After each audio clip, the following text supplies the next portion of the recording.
When the holidays start to feel a bit repetitive, reach for a Sprite Winter Spiced Cranberry and put your twist on tradition. A bold cranberry and winter spice flavor fusion, Sprite Winter Spiced Cranberry is a refreshing way to shake things up this sipping season. And only for a limited time. Sprite. Obey your thirst. This episode is brought to you by McAfee. Finish your fantasy lineup? No, but I'm joining this paid group chat with insider info. Dude, seriously? Forward it to me. Security alert from McAfee. That group's as legit as that knockoff jersey you're wearing. McAfee's scam detector is available in all McAfee plans for as little as $39.99 for your first year. Learn more at McAfee.com/online protection. Every Who down in Who Newville liked the holidays a ton. But where to get great prices on gifts, they had no idea. None. They searched and they searched for great gifts under $25. Gifts for spouses and friends and even their toddlers. When suddenly one Who shouted, Walmart has what you want, knowing they have Lego, Tree Hut, and no prices to flaunt. So they enjoy the holiday season as Who's often do. Cheering and shouting, Walmart has incredible gifts. Who knew? Find gifts they'll love under $25 at Walmart. This episode is presented by State Farm. Having insurance isn't the same as having State Farm. It's like needing the protection of an offensive guard on the football field, but getting an elementary school crossing guard. Sure, they're both guards, but you can only trust one to keep your quarterback safe when the game is on the line. So don't settle for just any insurance when there's State Farm. Like a good neighbor, State Farm is there.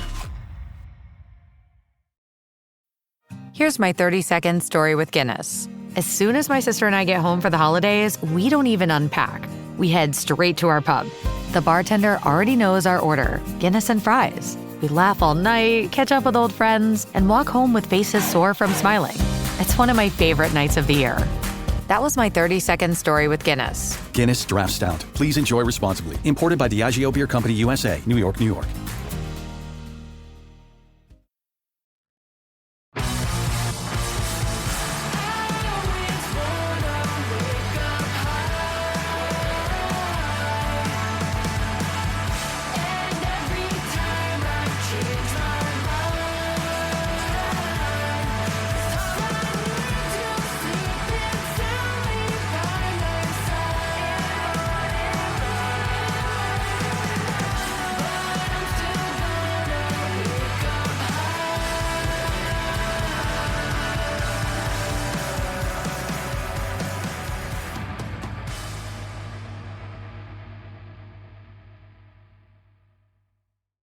Hello and welcome to Islanders Anxiety from Lighthouse Hockey and the Fans First Sports Network. My name is Dan Saracini. Joining me on this Sunday evening via Zencaster is my friend Michael Leboff. And Mike, I guess 1 point is better than none, but with the way the Islanders played this week, it's pretty hard to take away any positives. 3 games, 3 losses, 1 point in a shootout loss in Buffalo. And it seems like life without Bo Horvat is proving very difficult. But that's really only part of the story, I think, that we'll get into, because, you know, not having Bo has been one thing, but I don't know if that's really what's going on here. It seems like something else to my eye anyway. We're going to talk about all 3 of these games, but like, as we sit right now, what are your vibes with the Islanders? Are you down on them? Are you still pretty high on them? How are you feeling about this team? Man, every time I get my hopes up, they bring them back down, and then every time I write them off, they beat the Colorado Avalanche, right? So it's, you know, people have been listening to this show. We have a very loyal audience that's been with us for a very long time, and they're not coming to us for accurate predictions, although I still believe in my Casey Cizikas to the Garden City PTA is going to come true this season. But this is an all-time one from me, especially. You know, we don't draft that defenseman we've never heard of. Make sure you get James Higgins no matter what. Then the Islanders start 0-3, season's over, start ripping wins together. They're back, lose to the Kraken lose to the Blues, barely beat the Kraken, have a terrible homestand. It's over because they got the gauntlet coming up against the Avalanche and Lightning and all the other Stanley Cup winners from recent years. They win them all. Don't ever don't ever want to get down on this team again. I'm not going to let myself do it. And then they throw up a week like this, which was, it was, you were talking about last week, the theme being taking advantage of opportunities, and the Islanders are, they're not doing that against like the teams they should be. and the another golden opportunity kind of had just gone by the wayside with the way that this Eastern Conference is shaking out. Have the Islanders just found a way to beat up on some lesser thans like the Canucks, like the Sabres, the Blues, boy, they're probably in first place in the division if they're taking care of that stuff, especially at home, but they're not. And that's what's made it such a confounding first half of the season. Is I don't know what's coming next, other than it's going to be the exact opposite of what I'm expecting, right? Like that's what it feels like. And this season is dragging us all over the place once again. And it's, we always go back to that image of Josh Bailey sitting on the bench in that Boston Bruins game. I think it was game 5 of that playoff series. And the camera just like flashed to him after he made a mistake and the Bruins scored. And he had this like stoic 1,000-yard stare on him. And the Islanders, that entire playoff run we're talking about how they've learned not to get too high or too low in the playoffs. And I haven't learned that yet. I've got to find a way to get there, but I can't even do it through the first 36 games of a regular season. So I don't know if that applies to fans though. That only I think applies to players. So. I know. Yeah, that's true.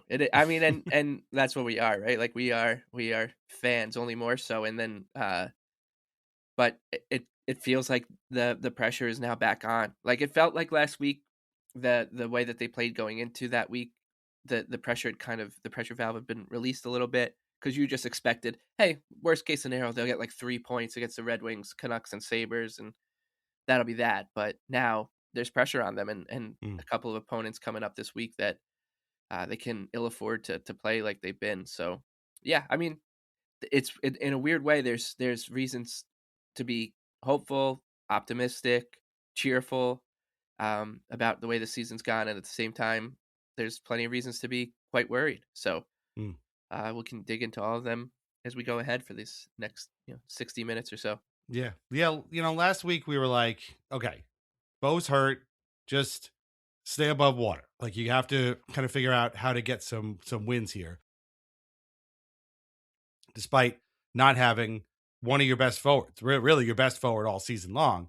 And they really haven't done that. These 3 games, they played very poorly for at least 7 of the 9 periods. Again, they got 1 point because they kind of played better in the second half against the Sabres, but this isn't what, staying afloat kind of looks like. I mean, there was very little effort given in a lot of these. They just looked very discombobulated. And, when JG Pajot was out of the lineup, it sent the roster into a bit of disarray. Guys were playing in like weird positions and it looked kind of odd, and everybody kind of slotted in at a certain spot that wasn't normal because, a guy who's been in that one spot for 7 years or whatever it is wasn't there. And I kind of figured that was the way it would happen with Horvat out, but something worse is happening where they just seem to have forgotten how to play hockey for long stretches here. And it's really been a problem. So we're going to talk about these 3 games in the second half. We're going to look forward to the next 3 games.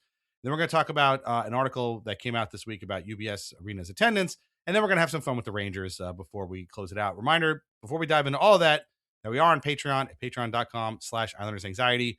Membership gets you ad-free episodes, bonus podcasts, written posts, and a whole lot more. Sign up today for a free 7-day trial of our Country Club tier, or you can just sign up for free, join for free, and get our weekly release calendar. So we got a ton of stuff coming out this week, so it's a good time to maybe try out a 7-day trial, especially if you're home for the holiday week. So patreon.com/IslandersAnxiety. Sign up any way you can. Okay.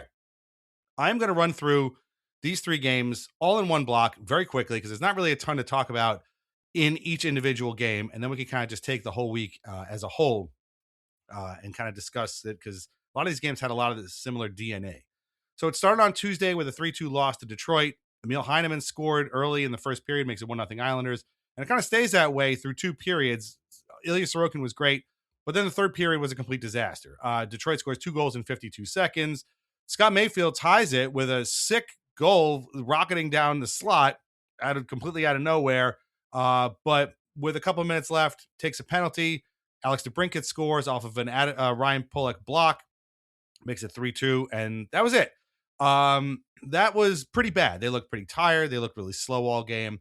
Sorokin was very good, but he was really the only guy who showed up. But if you thought that game was bad, it had nothing on Thursday's game, which was a 4-1 loss to Vancouver.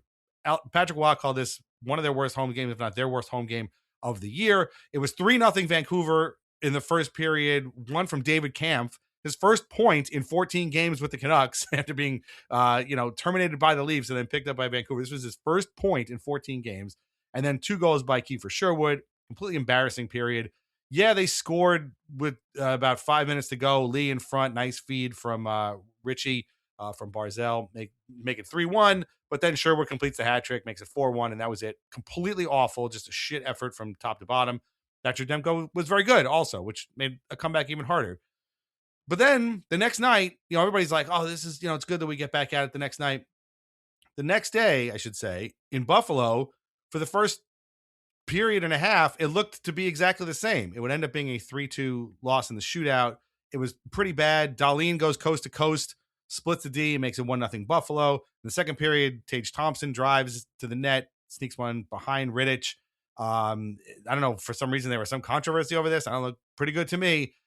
Somewhere around halfway through this game, the Islanders decide to remember how to start playing hockey again. And they start turning it on, start getting shots. Barzell gets his own rebound from his knees, makes it 2-1 Buffalo near the end of the second.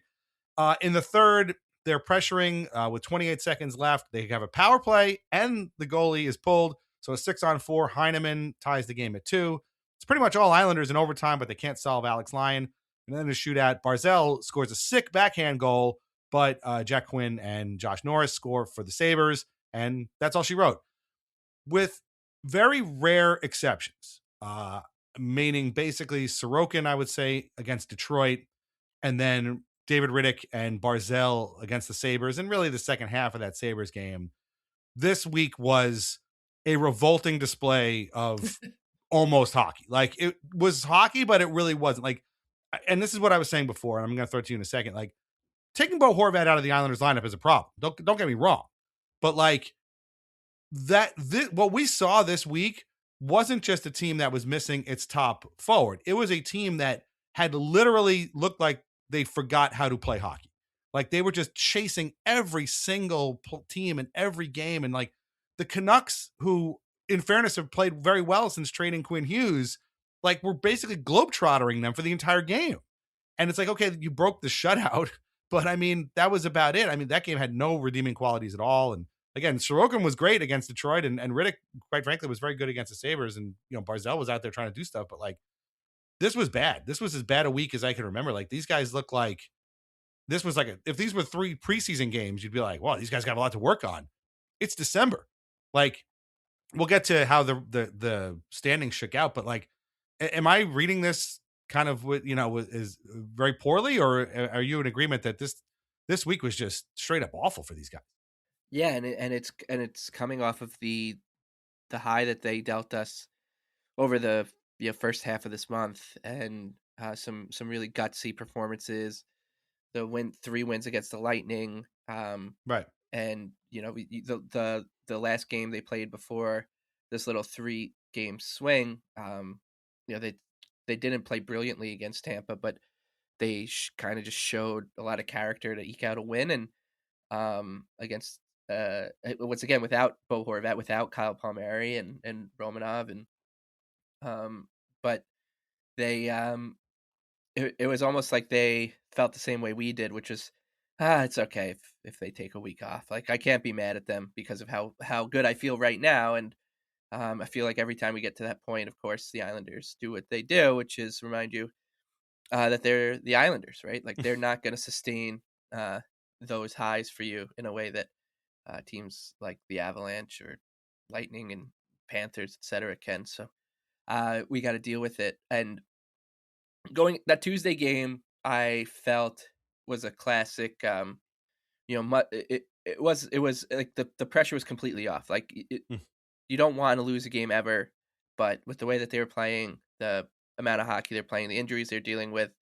They're going on the road. The Red Wings were going well, whatever. And but the way that it unfolded hurt. I think more than anything, right? That was the most Scott Mayfield game you'll ever see. The Scott Mayfield hat trick goal almost kills a linesman with a dump into the linesman's dome. Takes a penalty with 4 minutes left, so the Islanders can lose in regulation. And are we sure that Alex Lyon didn't play in that game too? Because John Gibson was really good for the Red Wings. Right. So I mean, and what you're angry because of the way your team lost, right? Like that's what happens when you're a fan. But with the way that they were playing, I wasn't too upset. Just it was frustrating the way the game unfolded. Got a couple days off. That we've certainly had some things going on in other markets that have been able to keep our spirits high even when the Islanders lose, whether it be the Maple Leafs completely folding right now and everyone wants the coach fired. The Penguins keep blowing those leads. Right. We'll talk about the Rangers thing from last week too later, but then we get to Friday and that game was over 2 minutes in. As soon as the Islanders didn't score on that 5-on-3, it was like they just were like, well, what do you want us to do? Like if we can't score on the 5-on-3, we're not going to win this game. So did I say Thursday before? Yeah, that was Friday. Sorry. Oh yeah, Saturday, it was a Friday, and which the Wild game was on a Friday too. I can't remember the Islanders ever winning on a Friday. I think that Flyers game was also on a Friday, where they lost in a shootout. But they don't win on Fridays. And that was a classic. I barely paid attention to that game because it was over. Before watching Tyler Myers realized they were already down 5-on-3, so he could just get away with whatever he wanted and almost kill like 3 different Islanders on one shift. And then that gives the momentum to the Canucks, and it was over at that point. And that was a classic. Yeah, the game's on the TV, but I'm like doing other stuff. I'm like vacuuming. I'm doing the dishes, doing some Christmas stuff with the kids, all that kind of stuff. And so I there was no reason to. Like the Islanders were not, even if they had, they scored a goal, and they're not going to pull you back into that game. So, and then Ryan Pulock comes and says something which I think we all thought, because like there was no pressure on that Red Wings game, really. Then the pressure gets turned up a little bit when you're at home against the worst team in the NHL, coming off of a loss. You kind of want to nip it in the bud before it turns into a losing streak.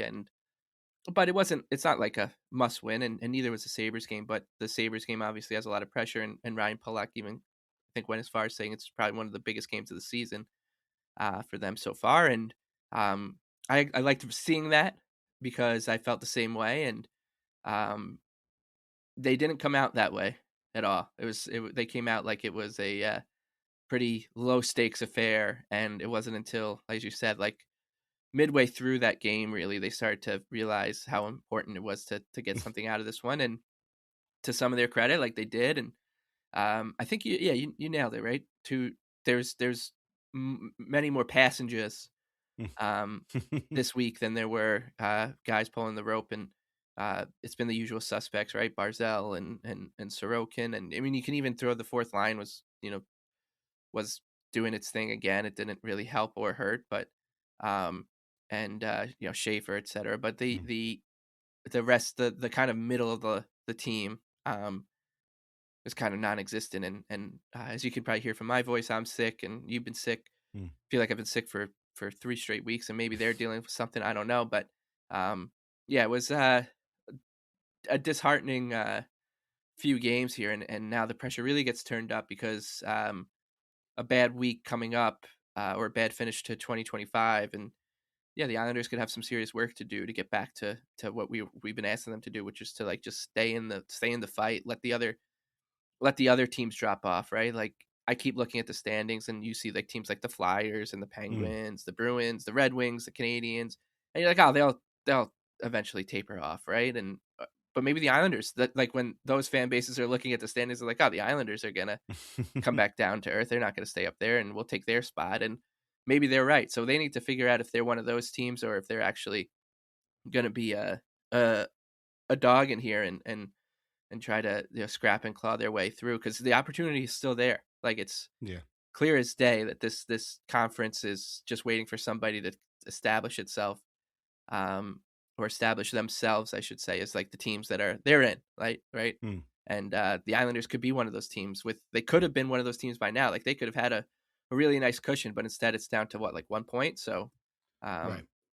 yeah, frustrating, disheartening, and also just the next time they rip off like a couple wins in a row and we're giddy and like, oh, this time's going to be different. In the back of our mind, we're going to be like, well, no, it's not, because we see every time this happens what's awaiting on the other end. So yeah, there's a lot of different consequences from this pretty tepid week that they put together. Yeah.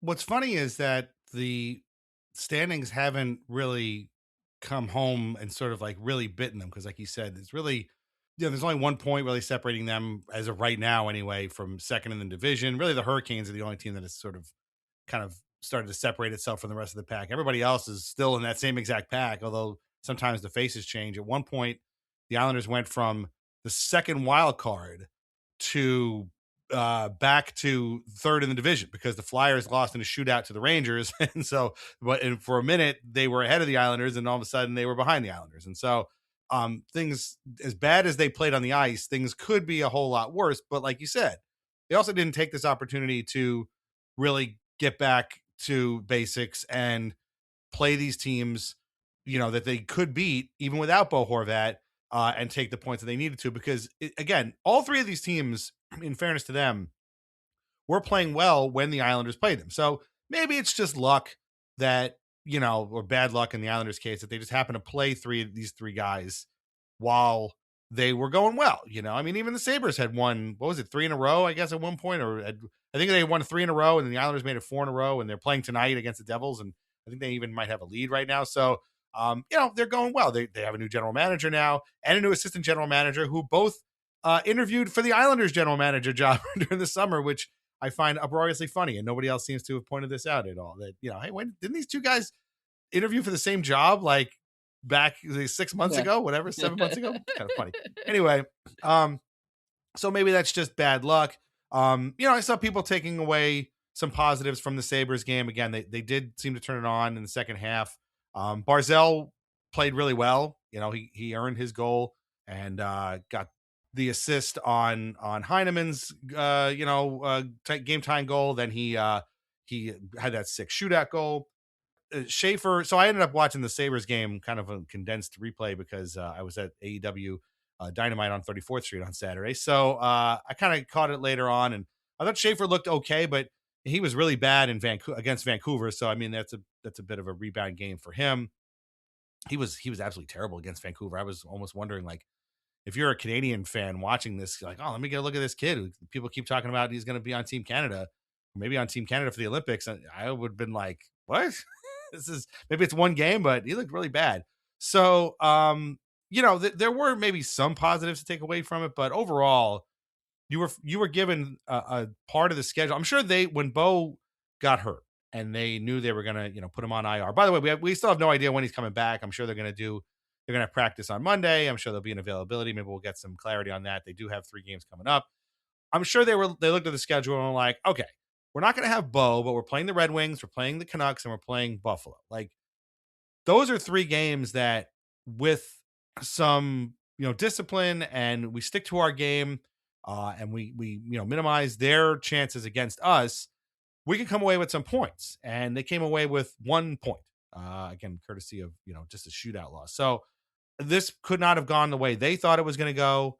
It certainly didn't go the way we thought it was going to go. And now, you're still part of that big dog pile. So it's just, tepid is a good way to put it. Maybe it's not quite as bad as I'm making it sound, but man, watching these games was just one drag after the other. Again, I missed Saturday's game, but I mean, I from what I was picking up for the first basically period and a half, it was just a drag. And the Vancouver game, I had it on, but I was, like you said, I was barely paying attention. And even that Detroit game was really infuriating, because even when they had the lead, they weren't playing well. Sorokin was there, and you thought, okay, he's going to have to just steal this. And he didn't, which isn't really on him. It's on the other 22 guys for not, doing something else to lock it down. And, like you said, this, Scott Mayfield hat trick, and just, it wasn't all him at the end there, but that was, so we went from infuriating in one way to infuriating right from the jump to, a kind of a demoralizing ending that, none of this is good. And it just really sucks, especially now it's the holidays. People are sick. People are getting off the break. They want to, go into the holidays feeling good about their team. We're going to talk about attendance at UBS Arena in a little bit. This couldn't help that either. But yeah, just really, really not fun. I mean, I didn't need this. Nobody needs this. And I do think like that Red Wings game now, when you look back on it, it just feels very different knowing what we know after this Canucks and Sabres game. Because it really didn't feel like that big a deal, but it's become one now. And now you look at it like, well, they need to get something out of that game because of how they followed it up. Right. And the fact that it comes on the heels of such a good stretch. And it, right.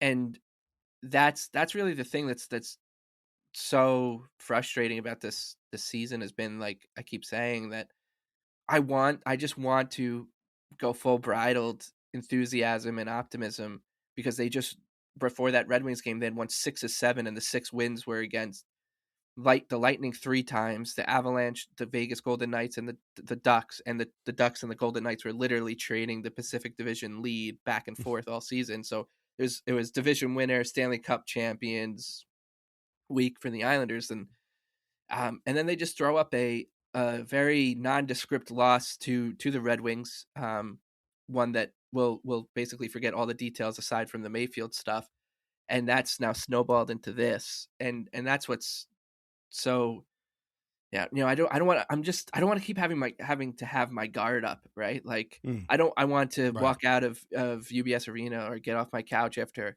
a resounding win and not be worried that there's a 3-game losing streak coming out of nowhere waiting for me on the other side against teams that they should be beating. And that's going to be hard now. Like if they beat the Rangers and the Devils or the Devils and the Rangers next week, we're going to come get together Rangers, Devils, and Blue Jackets. We'll get together on Sunday and be like, and now they have a great opportunity because it's the Blackhawks. They don't have Bedard, and the Mammoth aren't playing that well. And then they got the Leafs coming, and it's, time to pick apart those bones because of the way they're going. And in the back of my mind the whole time would be like, yeah, but they've already proven to us that they can't grab these opportunities and go. So it's going to be about this team just they're going to have to ebb and flow their way into the playoffs if they get there, and just hope that the valleys aren't the peaks are a little bit longer than the valleys are in terms of like their stretches. And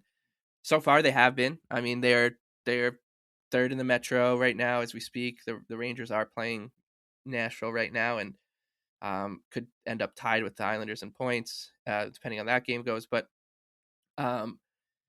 it's another frustrating part of this whole thing is like, yeah, I know there've been injuries, but they're getting such good performances out of their goalies. Right. So like you cannot waste a season where you're getting Vezina level goaltending from Sorokin. You're getting, I haven't looked around the league, but I'm going to assume that David Riddick is probably, if not the second best, the best backup goalie on the season so far.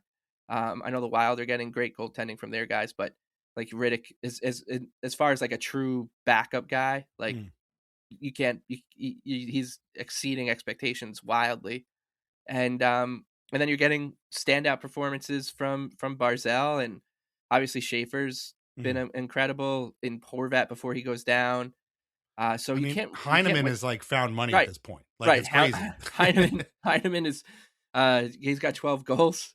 So like he's scoring 1 in every 3 games. Like you just can't waste these things. Like they don't come around all that often. And now, that's part of the worry is that are they going to waste, like even something as intangible as this team feels very gelled and cohesive and likable.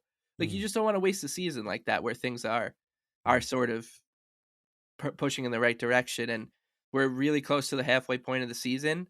And I think we're kind of at the same point of where we started in terms of where the Islanders are. We know how the East is looking by now, obviously, but as far as the Islanders, like I I couldn't tell you one way or the other what to expect, what I should even expect from them in the second half. And I don't think we really have any answers on stuff like what kind of player is Joe Drouin, Jonathan Drouin, like where his fit on the team has at times looked really good. Then he got hurt, and I don't think he's been the same player since. Duclair's been stop-start. Simon Holmstrom, I think it's pretty. I love Simon Holmstrom. You like Simon Holmstrom. Where like his production is obviously taking a step back. Siplikov things going on, and so like there's still more questions than answers here. But for a while there, we weren't even paying attention to them because the guys who were going so well were providing cover for that. From Horvat, Barzal, Pajot, Lee at times, Sorokin, etc. Like we didn't have to worry about, well, when is Jonathan Drouin going to start stepping up, or when is is Max Siplikov, when he gets back in the lineup, is he going to take his chance, or is Anthony Duclair going to just be that consistent force that we've been waiting for? So we didn't really have to worry about that stuff. But now with Horvat out, I mean, even the Palmieri loss too. When you take someone like Kyle Palmieri out of the lineup, you're taking a goal away basically every 3 games or so. So like now's the time when we can start asking those questions, like, hey, when is it going to be time for you to push your chips to the middle here, Jean Jouet and and Anthony Duclair, etc. So because they need it. Like this team is desperate for somebody besides Barzal and the usual kind of guys to have a game, and not a game like where you smoke a linesman in the head and then score a goal and then take a backbreaking penalty, but like a game where you have 2 goals and an assist and you're named first star and you're talking to Shannon. And it can't just be Schaefer and Barzal and Sorokin and Riddick every night. I've lost track of who has the Iron Man helmet right now. I'm not even sure. I think it was Richie after the Tampa game, maybe. I'm not even sure.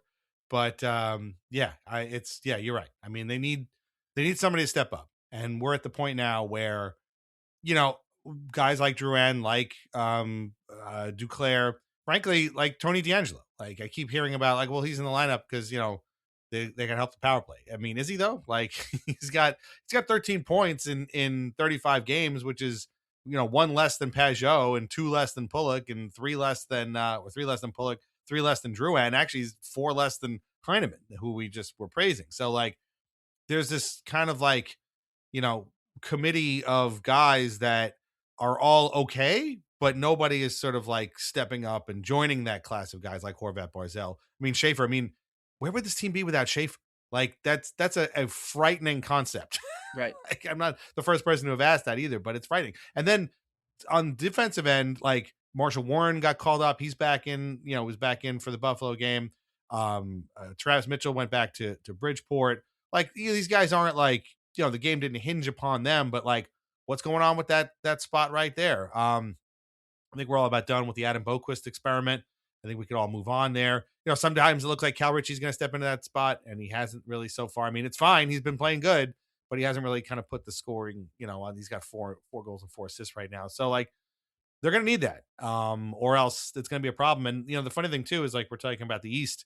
Nobody's really pulling away. This is the problem for everybody. Like, nobody's grabbed it. Like, and we talked about the Leafs a minute ago. Like, if you listen to any of those guys talk, it's like they're throwing away a chance at like having a good season here. The Panthers have won, like, I don't know, what is it, 4 or 5 in a row, and went from being in dead last to being back in a playoff spot. Like that's all it takes, is just, you have to put the work in.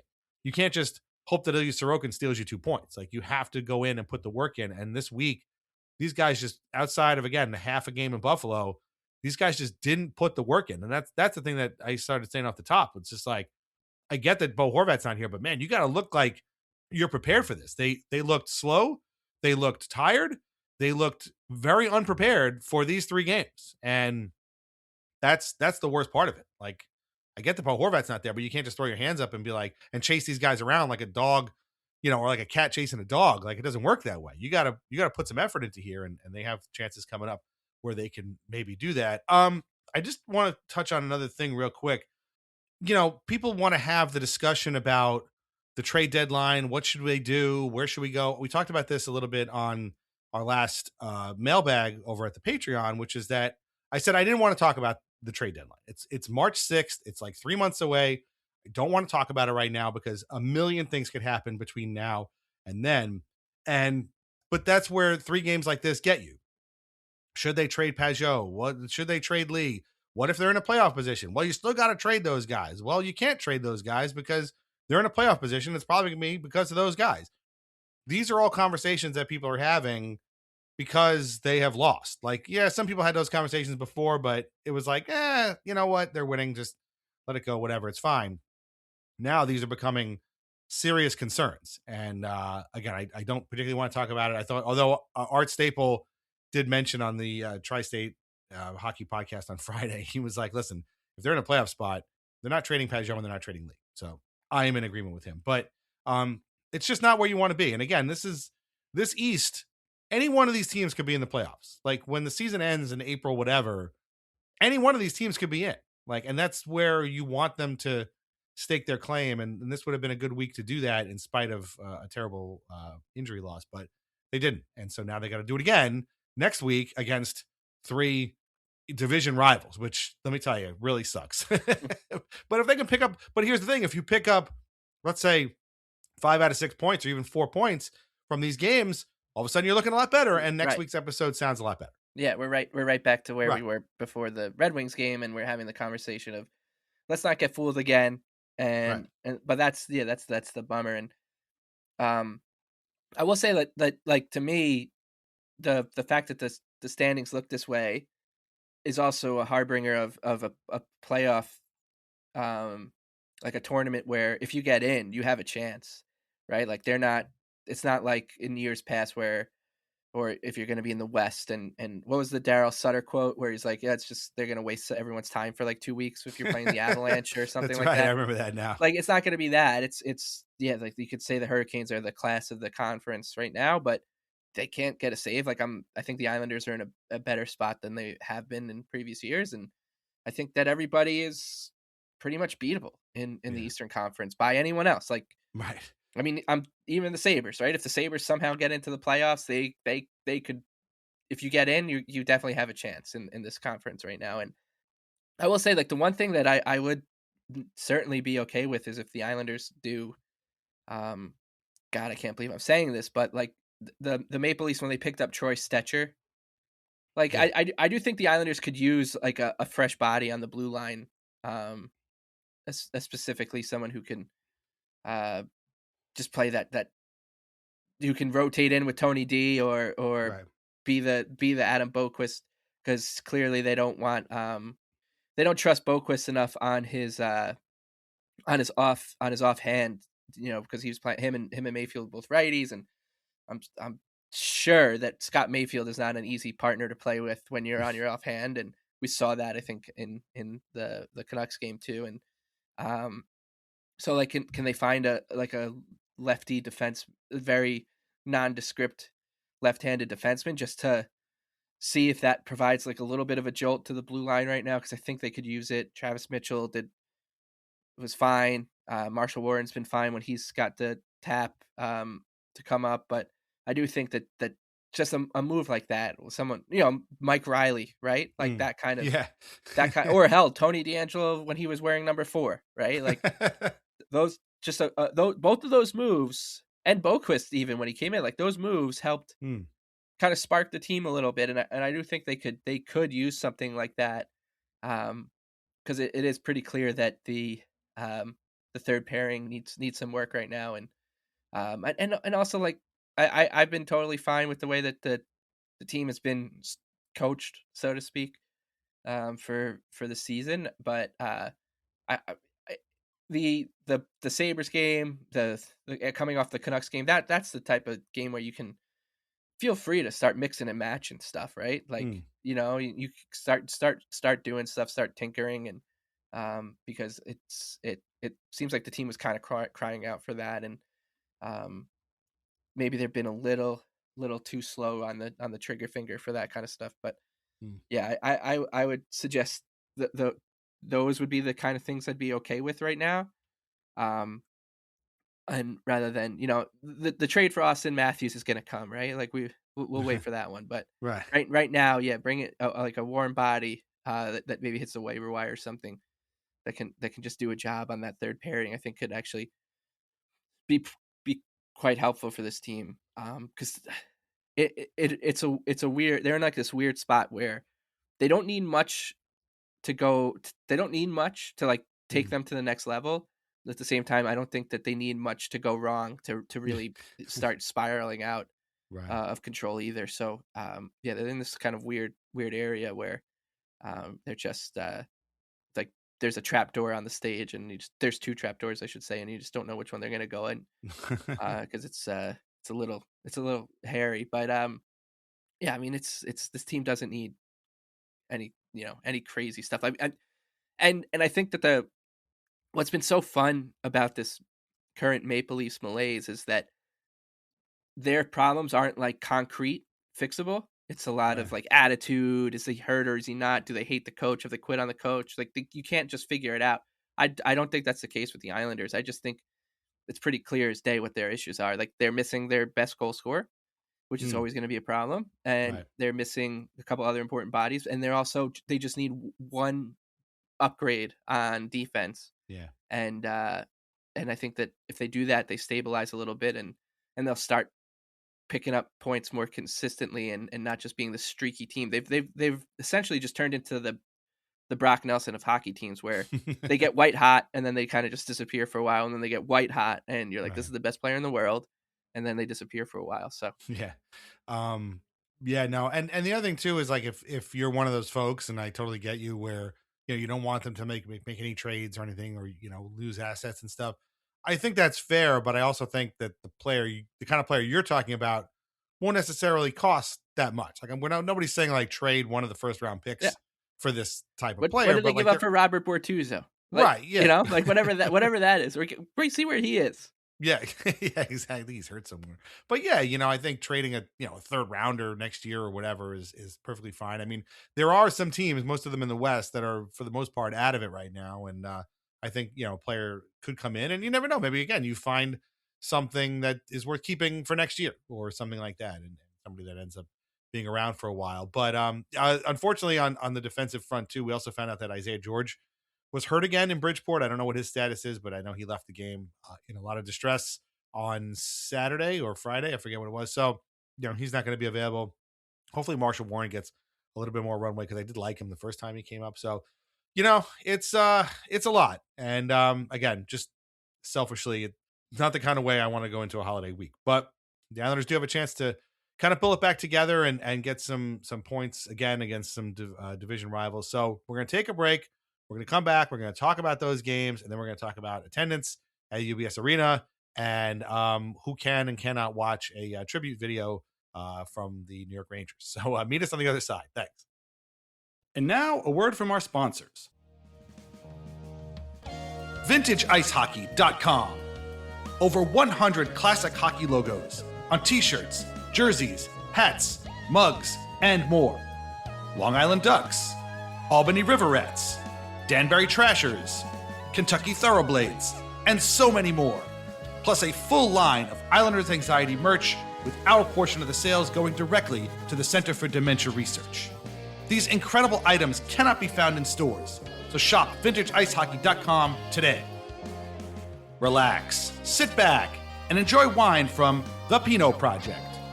Rosé, Pinot Grigio, or a Pinot Noir that was named a Best Buy by Wine Enthusiast magazine. These wines are delicious, affordable, and available at area wine shops and at UBS Arena.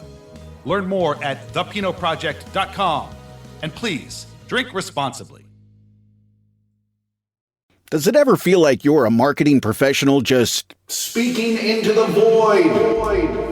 But with LinkedIn ads, you can know you're reaching the right decision makers, a network of 130 million of them, in fact. You can even target buyers by job title, industry, company, seniority, skills, and did I say job title? See how you can avoid the void and reach the right buyers with LinkedIn ads. Spend $250 on your first campaign and get a free $250 credit for the next one. Get started at linkedin.com/campaign. Terms and conditions apply. Hace 9 años que el snack wrap se fue. Así sin explicación, sin despedida. Y tú no lo superaste. Hiciste posts, tweets, hasta abriste grupos en las redes sociales. Y te enfocaste en lograr tu meta, que regresara. Y hoy, después de años de pedirlo, volvió el Snack Wrap. Ordénalo en Ranch o Spicy. Encuentra tu Snack Wrap en tu McDonald's favorito. Para pa pa pa.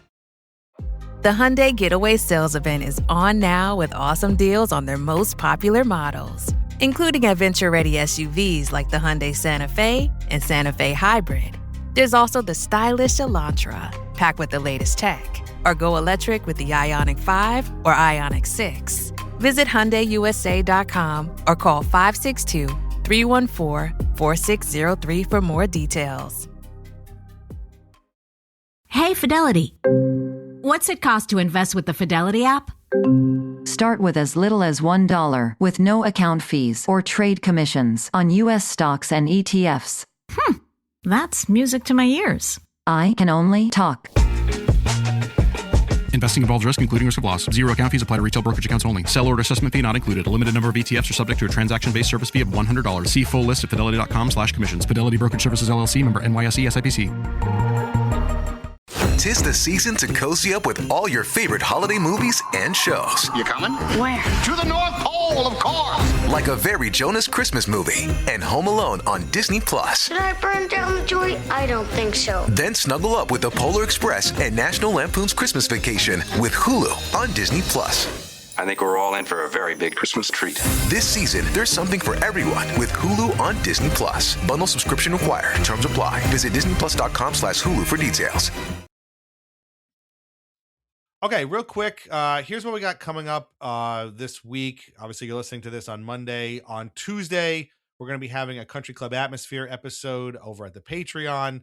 It's going to be covering another sporting event that's been happening in the world. So check that out. That's for Country Club tier subscribers. And then on Friday, we have a brand new episode of Weird Islanders, the podcast for everybody. Not only is that episode a two-man Weird Islanders episode, but we also have a Weird Islanders extra bonus episode over at the Patreon, an extra conversation with our guest that we got to a couple of topics with. So that's all on Friday. So after your Christmas Eve and your Christmas Day, you can settle in with us and listen to some Weird Islanders chatter. Again, 2 Weird Islanders this week, not 1, but 2. We had a good conversation about another bonus Weird Islander as well. And then Country Club tier subscribers can hear the Weird Islanders extra episode over at the Patreon. So that's this week. Check it out. Again, patreon.com/Islanders Anxiety. Okay, while that's all going on, the Islanders have 3 games.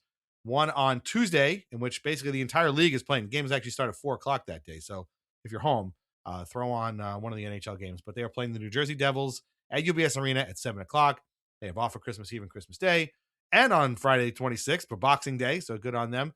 Saturday at 6, they are also hosting the Rangers at UBS Arena. And then Sunday at 5, so 23 hours later, they are in Nationwide Arena in Columbus to face the Blue Jackets. Like I've been saying, 3 division rivals. Great news for New Jersey. Jack Hughes is back, and he already scored in tonight's game against Buffalo, so that doesn't bode well for the Islanders. The Rangers right now are kind of floundering, and the Blue Jackets, last time I checked, are actually in dead last in the conference. But as we just saw the previous week, none of this matters, because if the Islanders don't show up and actually try and play these games, all these teams are going to walk away with 2 points, and the Islanders are going to be in a world of hurt. Which of these games would you say is the most daunting? Now, obviously, any game at home against the Rangers sucks because half the arena is going to be Rangers fans. But I mean, this is probably in typical Islanders fashion. I almost expect them to win all 3 of these, because I look at all 3 of these games and I could find a million reasons why they would lose them all. Whereas last week I was like, you know what, they can beat these 3 teams without Bo Horvat, and they lost all of them. So now I'm like, you know what? They're going to lose all 3 of these games without Bo Horvat. But wouldn't it be the most Islander thing in the world if, again, they picked up 5 out of 6 points, or had a couple of really good performances here?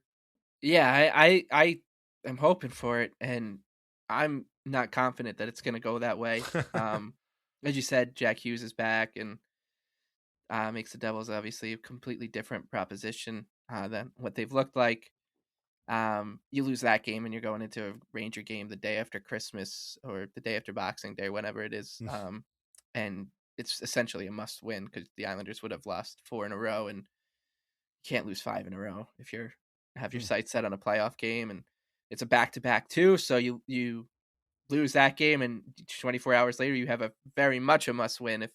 So you can see how this thing snowballs, or as you said, like you win that Devils game and you could breathe a sigh of relief. You can enjoy the holidays a little bit you can spend time with your family and on Christmas and not have your mind wander to what's going to happen when the Islanders play the Rangers on Saturday night. A very rare Saturday night game against the Rangers too. And I don't know what that's all about. I wonder if it was because everyone was complaining a couple years ago. Remember when they played the Rangers, they didn't play for a calendar year and a half or something. And they're like, we'll just do this. But, and there wasn't a Ranger game at UBS Arena for quite some time because of the Stadium Series. But the Saturday after Christmas with the Rangers in town that's going to be a cauldron, right? Like you could feel the storm clouds of war gathering a bit. So I wonder why it's at 6.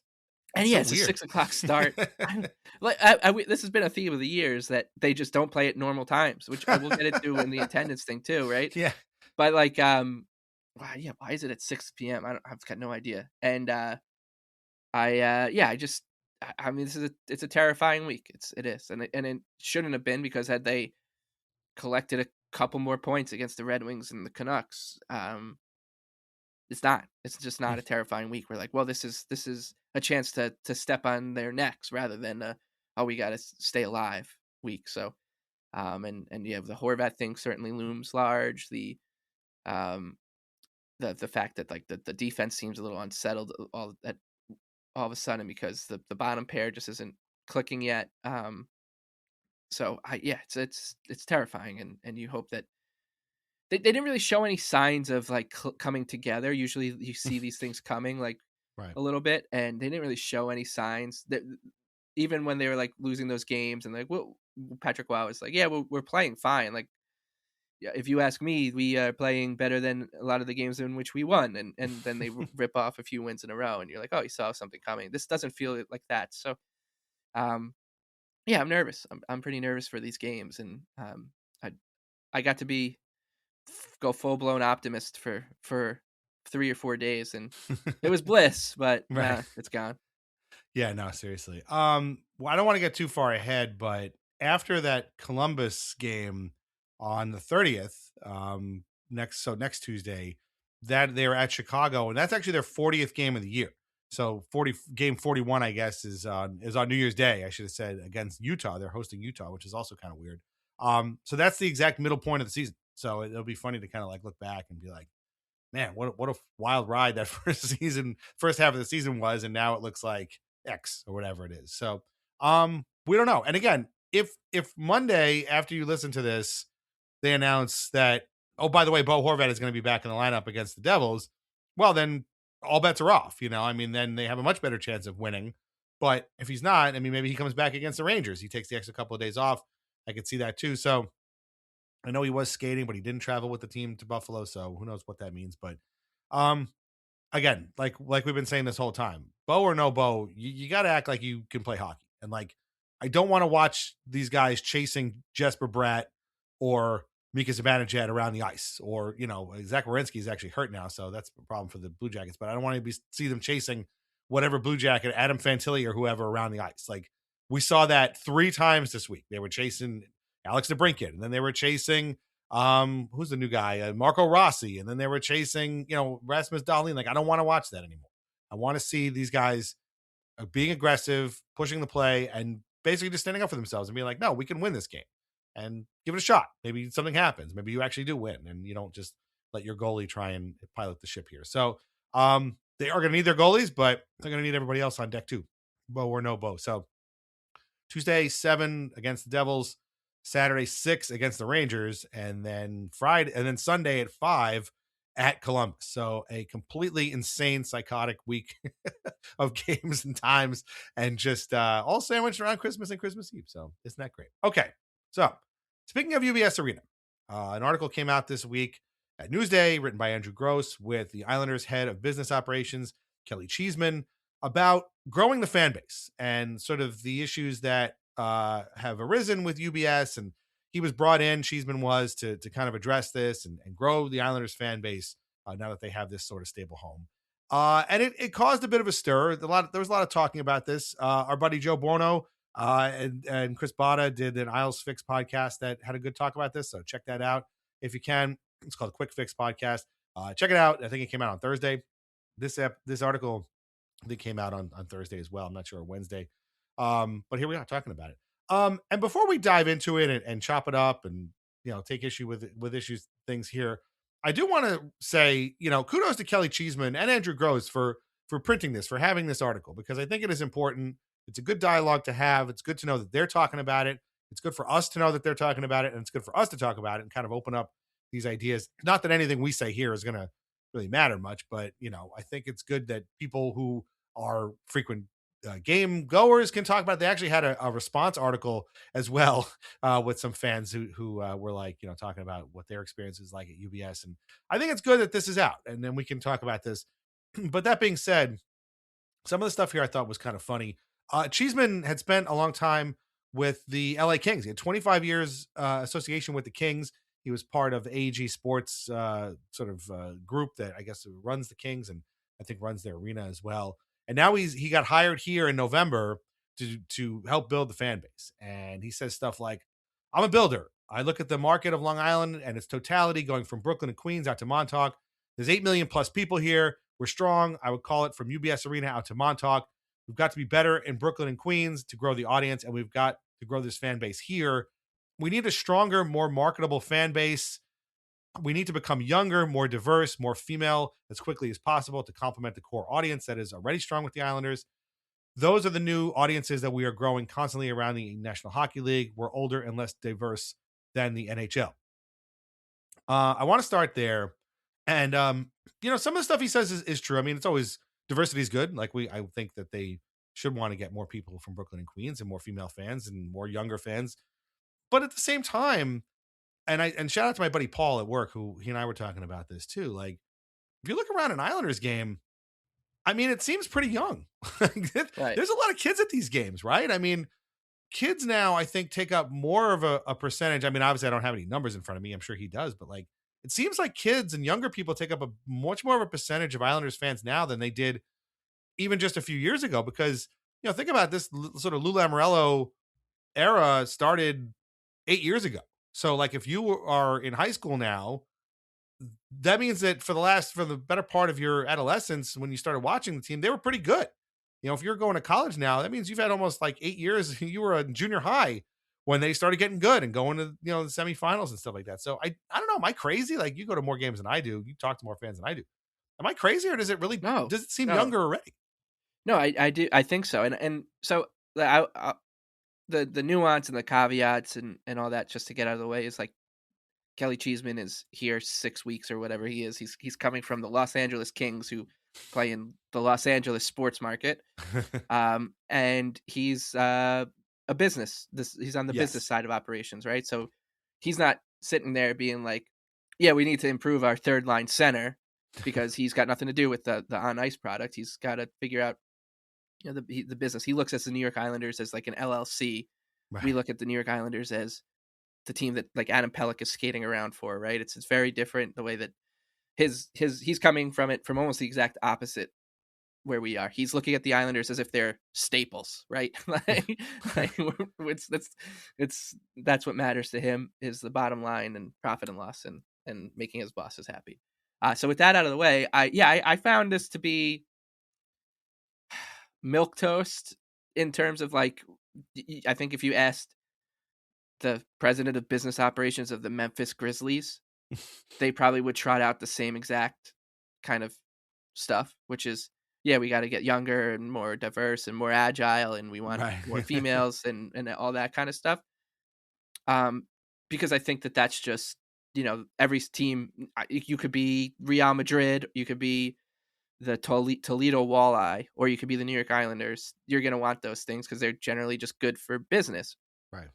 And we've had this conversation a lot about like the myth of the hypothetical fan that's just like wandering out there in the abyss. Maybe they're out there in Sunnyside, Queens, or Bay Ridge, Brooklyn. Shout out to your old stomping grounds. Right. And they're just like walking around like, I just don't know what hockey team I should be rooting for, right? Like they just, that person just doesn't exist. And I think when these business folks are in a meeting, they are trying to, in their head, they have that person in mind of like, oh, if we send this influencer to the game, they'll see it and be like, oh, that's my favorite food influencer. I'm going to go to the game, which is just not how normal people work in sports fans. The other thing is, this is the New York Islanders. Like, you're not dealing with the Los Angeles Kings.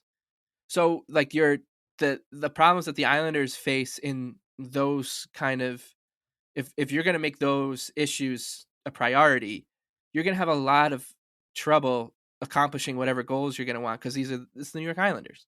Yeah. The Los Angeles Kings are the Los Angeles Kings. They are a team in Hollywood.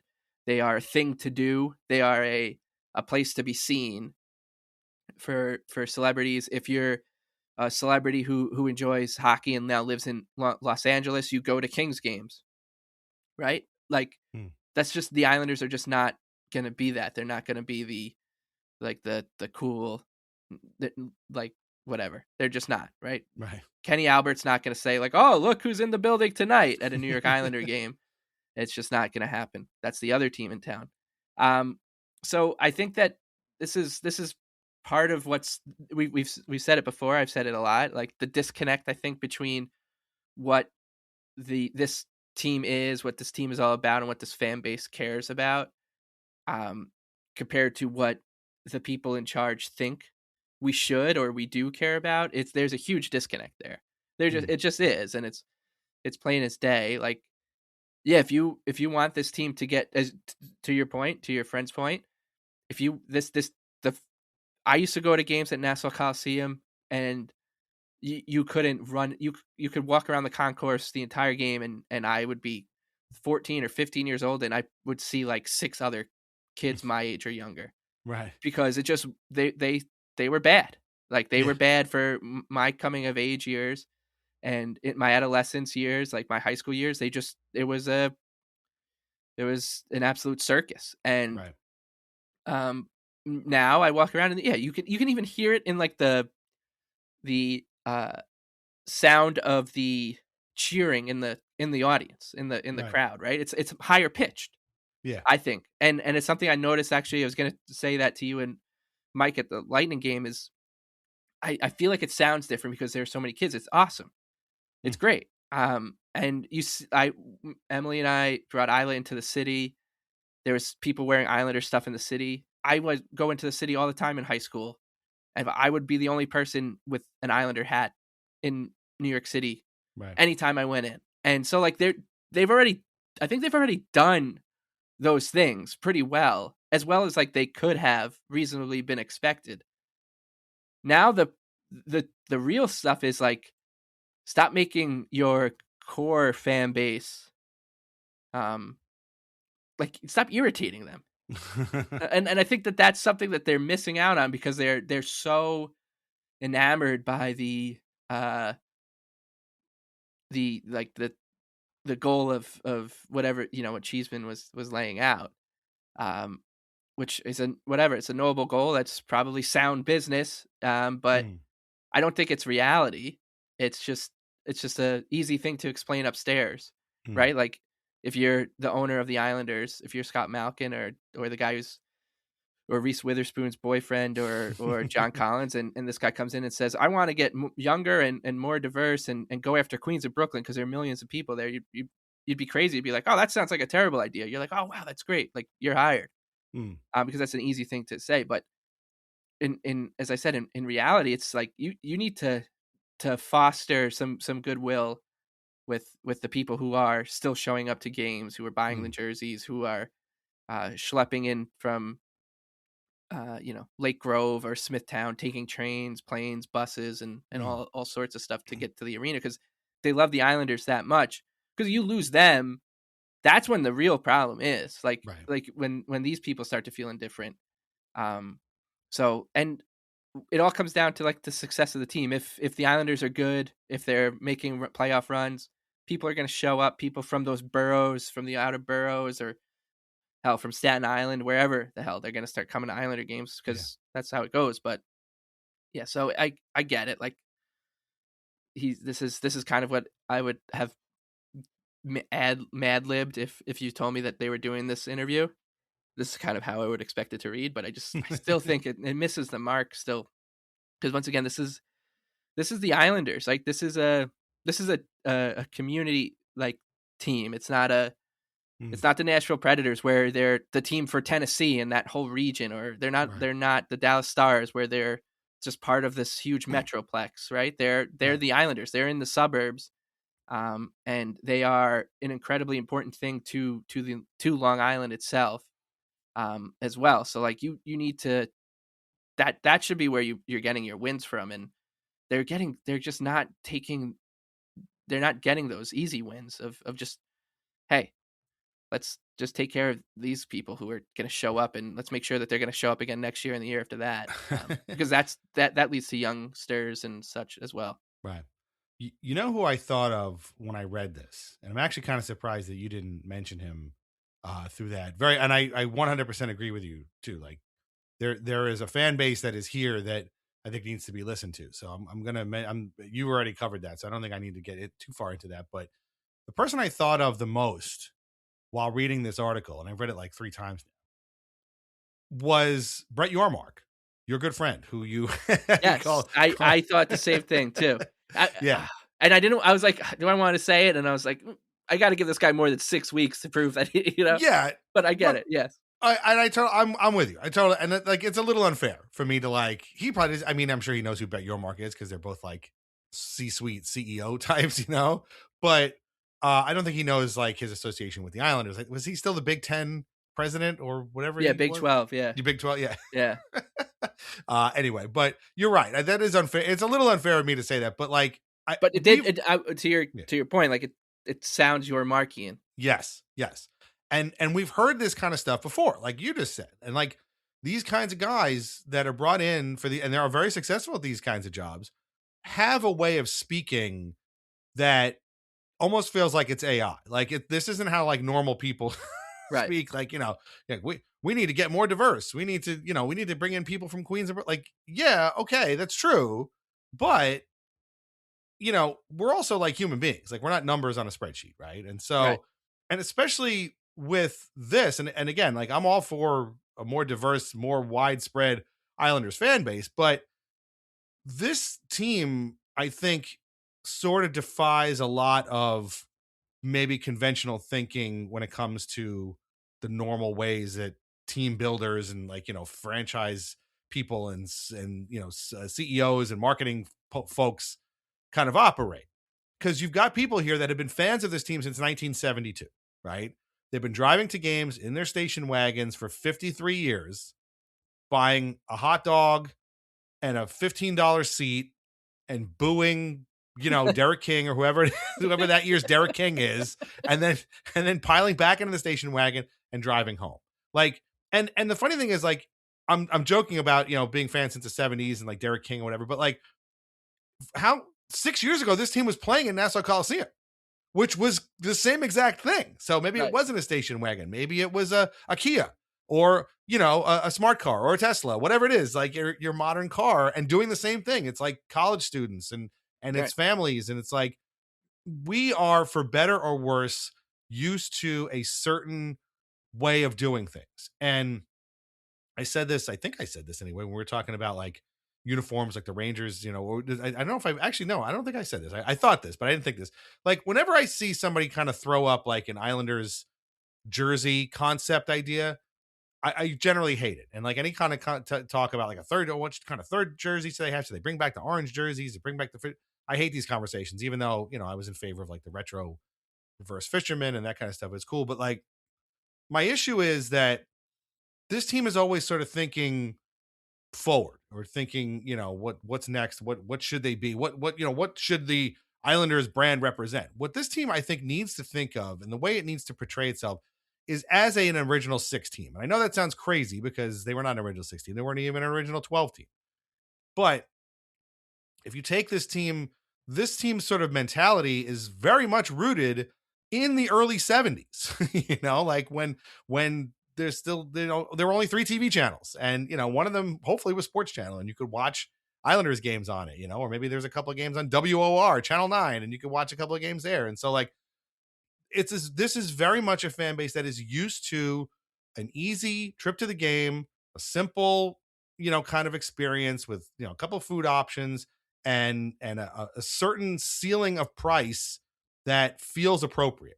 And right now, UBS Arena, for all of its great charms, it's a beautiful arena. It's very well lit. There's a lot of cool stuff going on there. You walk in and you're presented with the Islanders Hall of Fame, and it's like somebody else was saying this, I forget where, that like what's great about UBS Arena is that it feels like an Islanders arena. Like it's Islanderland. Yeah, it's Islanders land. Exactly what it is. It's not like a sterile, like, oh, this is a cool building. Like, it feels like this is the home of the Islanders. Like, and that's beautiful. That's fantastic.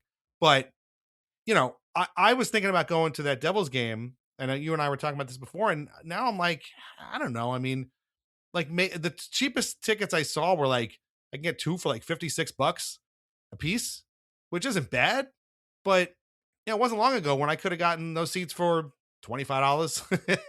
And when they were playing at Barclays Center, I would pick up a ticket for $15 and take the subway, and I'll meet you in front, like I'll meet you at the Big Rock. Remember they had the Big Rock up front? So like that was the thing. And maybe they at some point they do need to move past that, and obviously for the bottom line they should. But I think Kelly Cheeseman, if he's listening to this, he's not listening to this, but if I was to give him some advice, I would say you got to start there. And basically it's a hybrid of what you were just saying. Like, this fan base is used to this, and you got to figure out how to get them to buy into this. So maybe move stuff around so that you get into this, so that you can then expand and have them be like, dude, it's awesome. Like, it's just like, it's a more kind of expansive version of what I'm used to.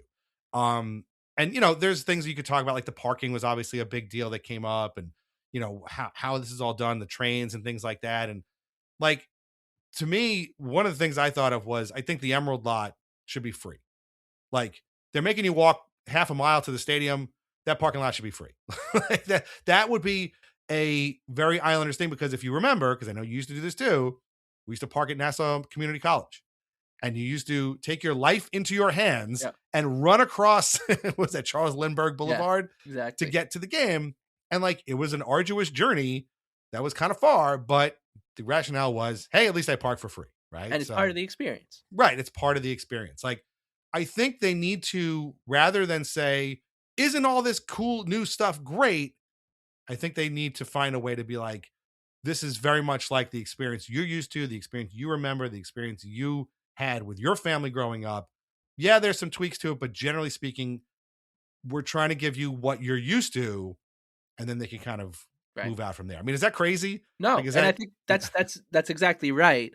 And I used to say this about Lou, and I'll say it about this too. That would make you unique. Like, all these people want to be on the cutting edge. They want to be the ones that, I remember like the Ducks launched like some 24/7 channel, like streaming channel or something a few years ago. And everyone's like, oh, their Ducks are on the cutting edge. Like, that's a brilliant idea. Now other teams are going to start copying them. And every team just wants to be talked about like that on 32 Thoughts. Like, oh, what a brilliant idea that the Predators are doing and whatever. Right. The Islanders, if you want to be unique, you would lean into your identity, which is a very unique identity, not just in hockey, but in all professional sports. It's much more akin to like a lower league soccer team or a minor league baseball team in the States, if you will, than it is to like the Orlando Magic, right? It's very different. And I think when you think about the fan base, we all to some degree or another, and I think, me maybe more than most, but we relate to that identity as part of why we love this team so much. Is and I know I'm over romantic about it, but like, that's what the Islanders are to me, is that they are a team that has no right existing. Like, if you tried to make an expansion team in 2025 and you're like, we're going to put a team on Long Island, and we're going to sell them to the people who live in the suburbs of New York City, you'd be laughed out of the room, right? This team has no right to exist, but they do, and it's worked by hook or by crook, and a lot of crooks, to get to this point. And that identity of community over, it's like a born, not manufactured kind of thing, right? There's nothing manufactured about the Islanders. That identity has attracted fans from all over the place. Like we have listeners in England, we have listeners in California, we have listeners in Massachusetts and Florida and all over the map, because these people would rather root for a team 3,000 miles or an ocean away that breathes into that identity of the community, hey, I'm going to walk and pick up the paper and a bagel at a deli, and that's a very New York Islander thing to do. Talk about the game with my friends, and that is a very unique thing compared to basically every other team in sports.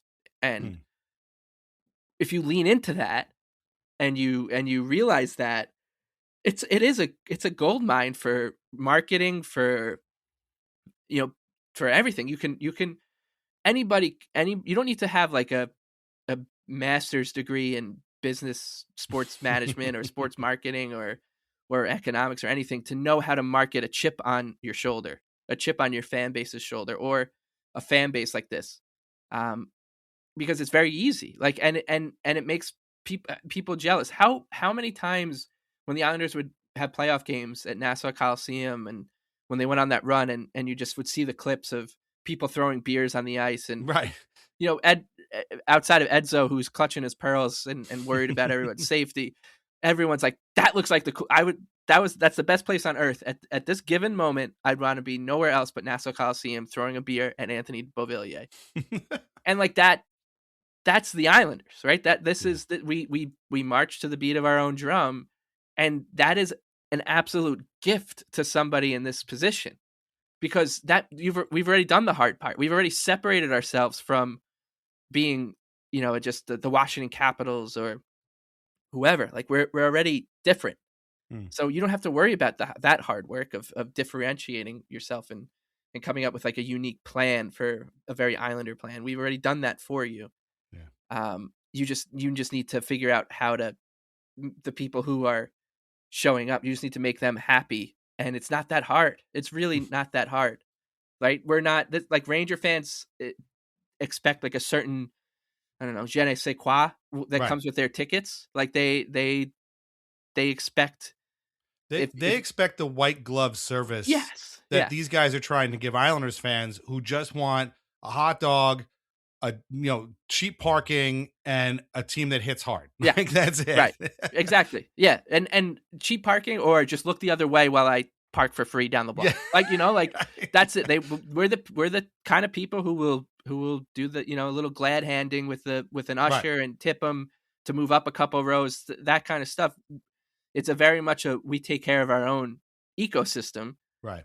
But when you make it really hard to take care of yourself, then like the trickle down effect is we're not going to be able to do those sort of things, to make the usher's day, or to hug the parking attendant because, well, I just paid $50 for this parking ticket, this parking spot, and now I got to hoof it a mile and a half.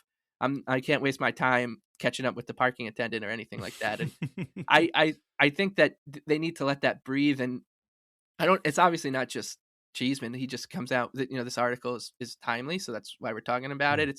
It's been like this for a couple of years now. Right. And what's really funny about it is, like you said, UBS Arena is Islander land. And it's like the building itself is leaning into that. Yeah. It's leaning into there's a picture of the big duck, and they're talking about like Dr. J at Nassau Coliseum on the walls. And there's cards of Mitch Fritz on the card wall. And, there's a big picture of LL Cool J playing at Roosevelt, Yeah, exactly. Like they're leaning into it. And then but then they like record scratch you, and then you see Isles Lab, and you're basically you gotta like get a wristband to say your net worth is like high enough to get in there. And you got the Belmont Park Village. I was joking with you. I was like, there's this whole thing about the village, and he like kind of just like mentioned it in passing in this article. And I remember when they were building it, they're like, oh, we want Islander fans to come shop here and eat here before and after. And I was like, can you imagine if you and I walked into one of these stores? They'd be like, oh, no, we didn't mean you. Like, we weren't talking about you. We were talking about like that hypothetical Islander fan that we were joking about before, the one who's got the penthouse apartment in Williamsburg and is like a venture capitalist, because those are the Islander fans that everyone Right. thinks about when they conjure up an image of an Islander fan Yeah. in their mind. And honestly, I think that would be the question I would love to ask this guy and basically anybody else in the C-suite of the Islanders, especially the new folks, to be like, can you explain to me what a New York Islander fan looks like? Like, in your head, what does the New York Islander fan look like? Because I can tell you what they look like.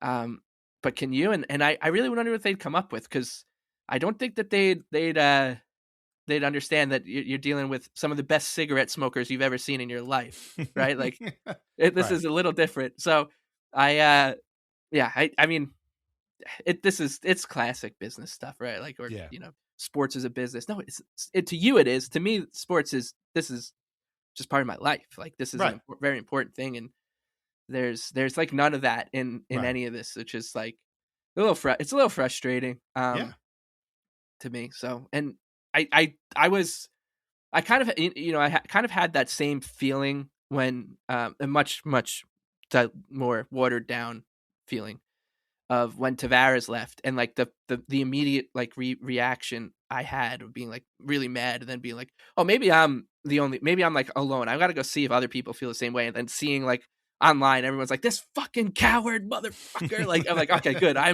My instincts were right. And because you kind of have those second guessing moments when you're alone. And when I was reading this article, I was like, this is kind of like getting under my skin a little bit. It's making me, and I wanted to see if I was right. And then you go on Islanders Reddit or wherever, and you see like people are like, what is this guy talking about? And I'm like, okay, thank God. All right. Right. And everybody's got their own solutions. Like, well, they got to put a bridge over the parking lot so that people aren't holding up, the cars leaving. And it's like, yeah, that makes sense. But when I was there, when we went to that game against the Lightning, like there were attendants that were like stopping people, letting the cars through. Of course, people were like not stopping, which is like jerk behavior. Like, you gotta let the guys do their job, right? And so like that's fine. But I think there are things they can do to alleviate that. But ultimately, it boils down to just, you got to ask these people what they want and what they want. And like, this is the part that I get is tough, because they want a cheaper experience. Like, that's just the odd. And, this is $1 billion building. Like, there's no part of it was meant to be cheap. Like, you're still going to have an $18 chicken sandwich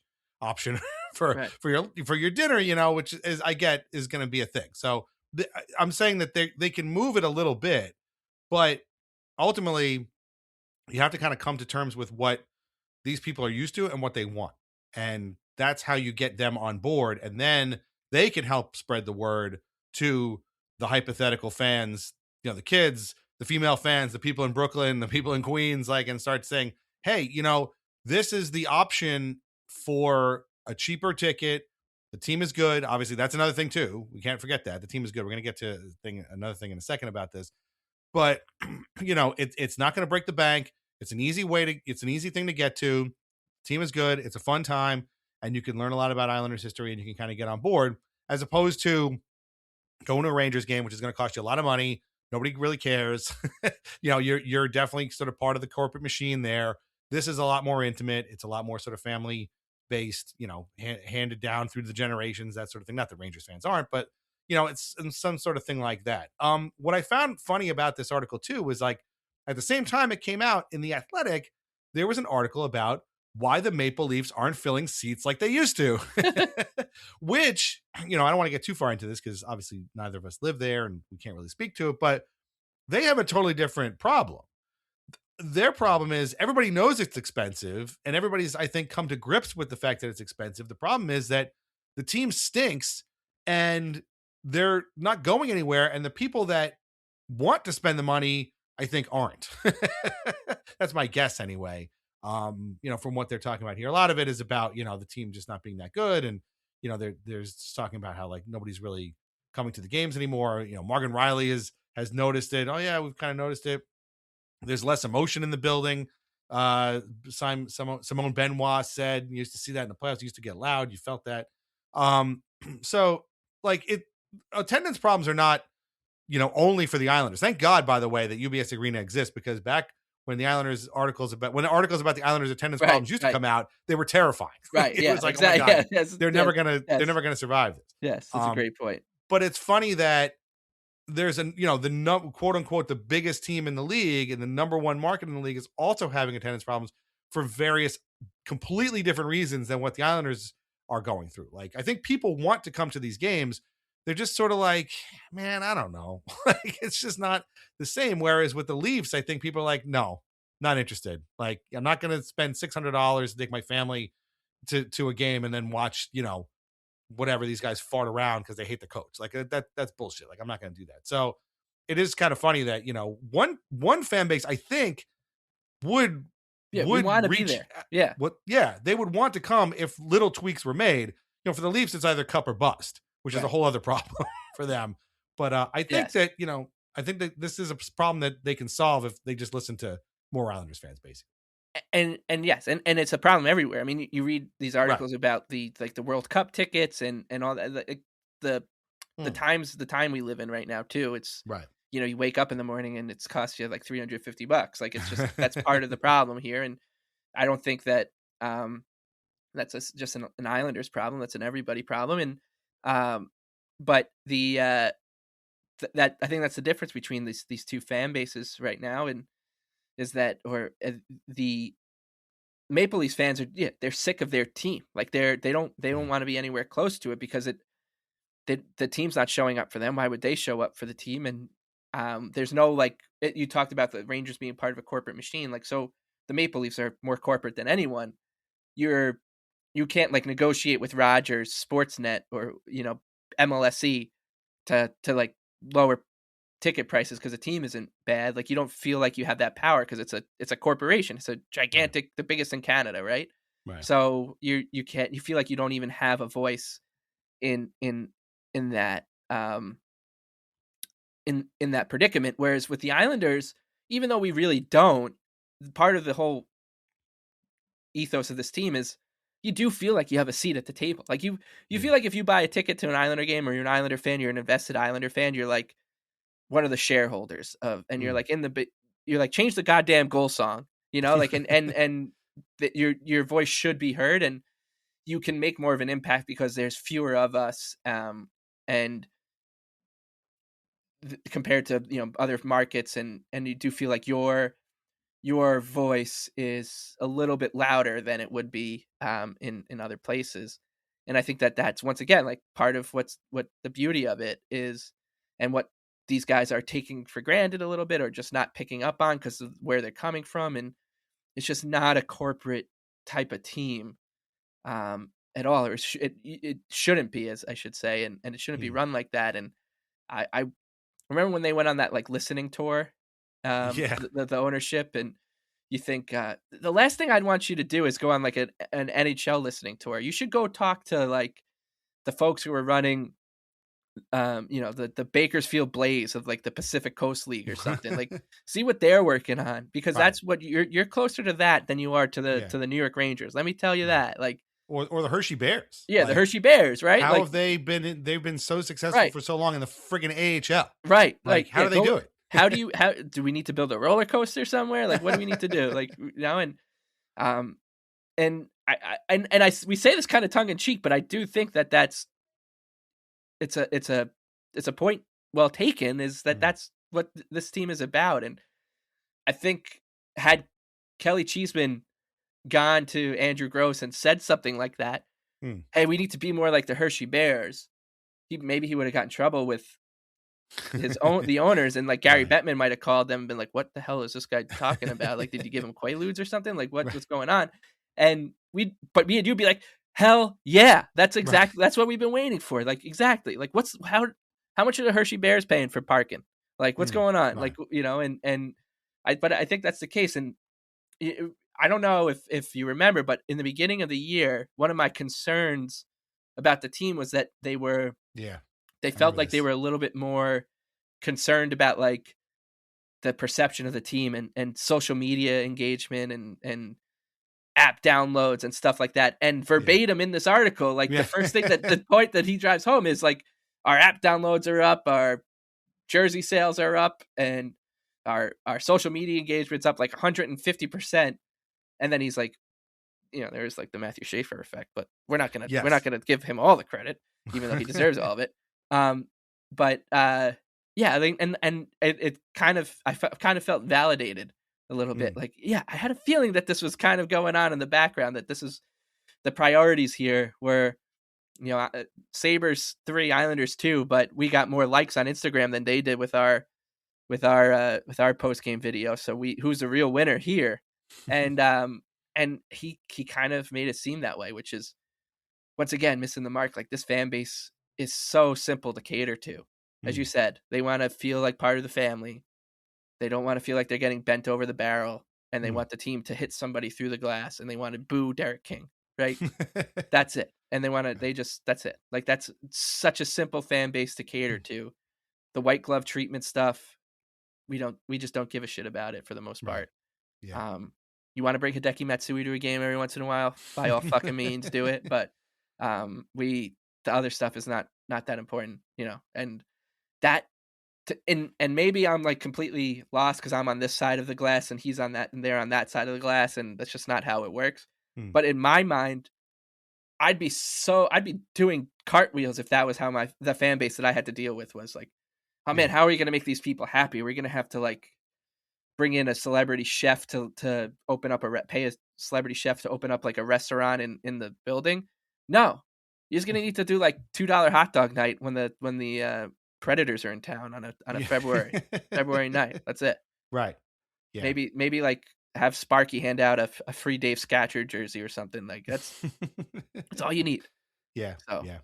Yeah. I mean, we could wrap this up, but I'm glad you mentioned it because they did talk about like app downloads are up, jersey sales are up. Gee, I wonder why jersey sales are up. Yeah. Oh, is it because there's a kid who is killing it with a pretty unique jersey number for this team? Like, I saw a lot of Matthew Schaefer jerseys out there when we were at Pat LaFontaine night. I think those are the two jerseys I saw the most of, to be honest with you. So, I mean, again, people want, Islanders fans want to come to these games. They're just, for whatever reason, deciding not to, I think. And like, there's a lot of reasons too. And I think there are ways that they can get them to, but they got to talk to people first and forget about like what business training you have and what like, normal practices are in this case for a situation like this, because I don't think they apply. They just don't apply to this team that has been around for 53 years. They were founded out of spite.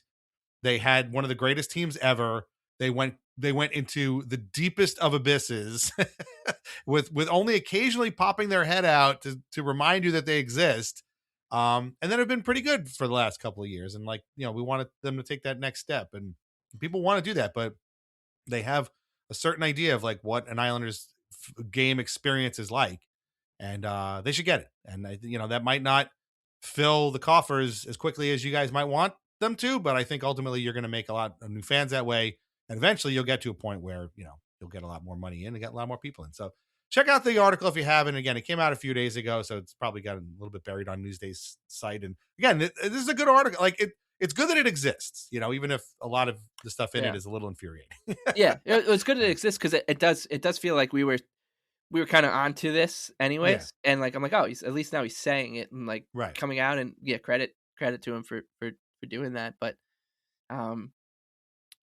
it really the other person I thought of, and I know we want to wrap it up, is Charles Wang. It like whenever I read stuff like this, I'm like, I miss Charles Wang, man, because he would talk about, you put it perfectly, and something I'll never, you say stuff a lot on the show, and it's just stuff that I like just always hold on to. And that line about when attendance number articles would come out, it did feel terrifying at Nassau Coliseum, and I would be like, well, I'm doing my part, like I'm doing my best. I show up, I'm freezing cold walking from Kellenberg and watching the Islanders get absolutely pasted by the Lightning, but like Charles Wang would be like, he would say stuff like, I'm doing anything I can to keep him here, and it would be stuff like having the boat show go on while the Islanders are playing, and like however he had to make a buck without making it feel like he was taking it from you to keep the Islanders on Long Island, he would do it. And this feels like almost the opposite, which is like, well, we kept them here, so pony up, like, come on. Right. Yeah. And like that's exactly how it feels. Yeah. And so it's, we'll see. I mean, it's still, he's early. The team is still only in this building for a few years, and this ownership group is about to be in for a decade soon. So still pretty early. And I'm I do wonder what the feedback would have been, and if it does kind of get picked up on that it felt a little bit abrasive. Yeah. But let's make fun of the Rangers now. Okay, good idea. So very quickly, there is another hockey team in New York. I'm not sure if you are aware of this. We did speak of them a moment ago. And last week, they welcomed back 2 former members of their team, Chris Kreider and Jakob Trouba, both with the Anaheim Ducks. Now, if you'll remember, a couple weeks ago, the Islanders welcomed back Brock Nelson, who played for them, and they had a tribute video, as these situations usually call for, and they stopped the game. And at one point, Brendan Burke said, normally we would go to commercial, but today we're going to stick with this, and we're going to show you the tribute video to Brock Nelson. They showed it. They showed the arena. It was all great. He waved. People applauded for him. There might have been some tears. I'm sure his wife and kids were all in tears. It was a very great moment, and the kind of thing that happens all the time in the National Hockey League. But I'll tell you one place it doesn't happen, and that is on MSG networks when it comes to the Rangers, because for both Trouba and Kreider first actually, and then Trouba, the in-arena crowd got the tribute video, the wave, the whole thing. But if you were watching that game at home, you got a bunch of commercials. And what's so funny about this is you were in our group chat and you were like, oh, they went to commercial for the Kreider tribute video, LOL. I 100% thought you were joking. I could have swore you were kidding. And I was like, no, they wouldn't. That's ridiculous. And then I read the next day that no, they actually did that. They cut to commercial so that fans at home could not watch the tribute video to both of these 2 guys who, I mean, let's be honest, are like legends. They're Rangers legends. I mean, Trouba for less time than Kreider, but like these guys are all over this team's like, history and lists and stuff. And we're part of a couple of great teams. And if you were sitting at home watching on TV or watching on the Gotham Sports app, sorry, you don't get to take part in the Chris Kreider tribute or the Jakob Trouba tribute. You get to watch FanDuel commercials. It's just like, man, that's some brutal shit, man. I can't even. I mean, when you saw this obviously before I did. What did you think of this? Were you just like incredulous? Like, I can't believe they're doing this. So I'm loath to admit this because it's really pathetic, but I will do it. I essentially just like walked away from my duties as a parent to watch this part of the game because I had a sneaking suspicion that this was going to happen, and I wanted to laugh at it, and I didn't. Luckily, nobody. Emily wasn't like, "What are you doing?" I was like, "I got to see if the Rangers are going to go to commercial break for the Chris Kreider tribute video." Because if I had to explain all that, I think I would have watched my wife pack up the kids and like be like, "You need to sort yourself out because that's crazy." But I was like, I got to see because I had a feeling, and we know how spiteful their owner is, and their general manager is at the time, currently, and you just know because that's how this team works that he said to them today, do not show the tribute video on MSG, cut to commercial, for both of them. And he did it. And I was enjoying it so much, because I was in the city on Monday with Isla and Emily. We went to the Tree and we went to Macy's and all that. And it was great. And I saw the people with like their Kreider stuff and Penn Station. There's a guy with like a huge Kreider head. Like they used to have it like the Adam Pelech big fat heads things in Penn Station. I was like, this is going to be great because that I can guarantee you that person holding that Kreider head right there was booing him and chasing him out of town 6 months ago. Be like, gotta get being selfish, staying around. Right. Just take the trade. Right. Go be with Trouba in Anaheim. Right. I was gonna say we know they did that for Jakob Trouba. Right. Yeah. And so I was just geeked up for this whole night for this reason because I just think this fan base is especially when the team's not going well, it's so fun to laugh at for these kind of reasons, the hypocrisy and the entitlement that they have, which is like, yeah, he's a Ranger, great. Like, Yeah, and then you literally ran him out of town. He's your like all-time leading playoff scorer. Him and Nelson, Kreider and Nelson are essentially the same person to their franchises, right? Like Nelson, 900 games. I'm sure Trouba's right around there. Both had big playoff goals, big playoff performances, fan favorites, guys who just showed up, did it right away, and like kind of just were part of the team and forever. And and to watch them go to commercial and then they come back and they're like, oh, Dave Maloney and Kenny Albert can't say like, well, we had to go to commercial because our boss told us, but they're like, oh, that was a nice welcome back to Madison Square Garden, where they're wrapping up the tribute to Chris Kreider. And well, what an ovation from this Ranger crowd, where I wanted to say, yeah, well, what was that Rangers crowd doing when Chris Kreider was, struggling in the middle of last season? And they were not giving him the standing O. And yeah, so it was, I mean, just the juxtaposition of the Nelson night and then this was just, it was too rich to pass up the opportunity to talk about. And the Trouba thing was even better because I, as you said, like that one was even uglier. Have the Islanders ever run anyone out of town? Like, have we as a fan base ever run anyone out of town? I can't think of someone. Like, you could say Alexei Yashin, but I don't even think we did. I just like Ricky and Yashin and DiPietro were both bought out, and obviously people were kind of over them at the time. But I don't know if we necessarily weren't run out of town. I mean we'd be like, this guy sucks or whatever. Like, get a load of Jason Chimera or whatever you want to say. Like Brian Ralston.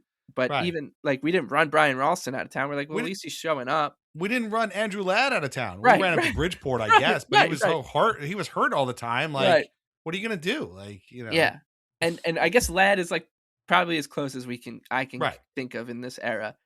And this team, like the Rangers, have run 3 players out of town in the last 2 years, I believe, and are probably pretty close to doing a couple other ones. Like we want Mika gone and they're not just like normal players. These are franchise cornerstones too.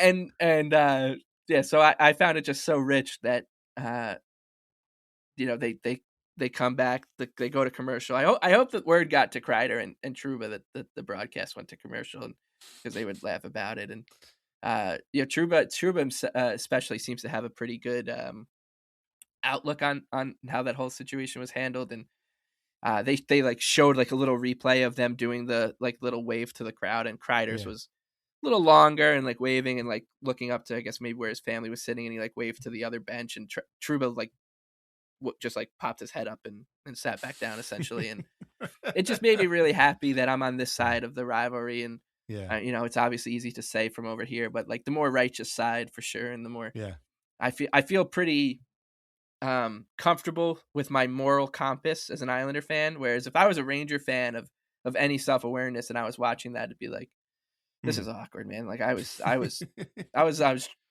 gaming 87,000 trades with Chris Kreider's contract on Cap Friendly yesterday. Like I can't be cheering Kreider right now. Well, I was just thinking at how, like, I mean, I'm not surprised because I certainly didn't watch this Rangers game or any Rangers game on MSG, but like apparently nobody told them that they show these videos all the time, and that the Islanders literally just did this a week earlier with Brock Nelson. Like, I'm telling you, this was a directive. Because really, absolutely, it had to have been, because I think that's standard practice is like when you have these, especially guys of this ilk, right? It's not I don't know, it's not Robert Bortuzzo coming back to the island, right? These are franchise. Trouba, former captain, and Kreider, record holder in a number of categories, and was there the longest tenured player, I believe, when he left. Like you just forego the whatever, you call FanDuel and say, hey, you can have your like $8,000 back because we gotta skip those commercials. We'll get you a makeup in a different game or something. But I'm telling you, the owner was like, there's no way the owner didn't tell the GM or whoever. It'd be like, yeah, we're going to commercial, guys. Don't stick around for that because screw these guys. Like, because they became persona non gratis on their not just among the fan base, but with the ownership and the the general manager too. So that was like a little dig, and that's what they're all about. So Yeah.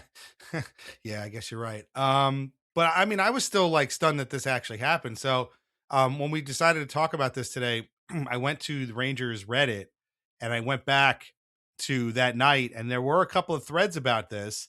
And so I just want to read a couple of Reddit comments here. One person said, I get that they have bills to pay, but good God, I spent an inordinate amount of money just to be able to access MSG every month. Legit stunned they went to commercial. And then another person right above that says, that's ridiculous. Had to get in their FanDuel commercials. What a disgrace. I still remember Mike Gartner's tribute. So like people remember seeing tributes to these players. But I mean, Mike Gartner was a long time ago. Yeah. That guy had to be in the building for the Mike Gartner thing. But still, like people know the tribute video and they expect to see it even if you're sitting at home.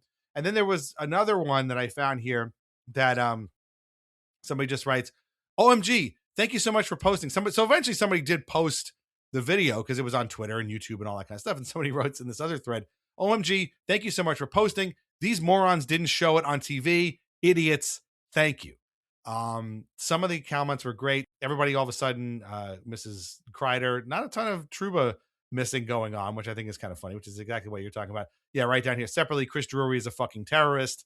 That's probably true. But my favorite one, I didn't save here, but it's actually from the thread itself, like, the in-game thread, where somebody said, and I'm not making this up, this is a quote, you can go look for it, said, unlike our neighbors on Long Island, Rangers fans know how to treat a returning captain. Meaning, you had the video and forget it's not about the TV thing, it's about like, in the crowd, everybody cheering, Trouba, I guess, when he came back, because I don't think they were talking about Kreider because he wasn't the captain. But this person showing an incredible lack of self-awareness because these guys leaving is a totally different thing than John Tavares leaving the Islanders.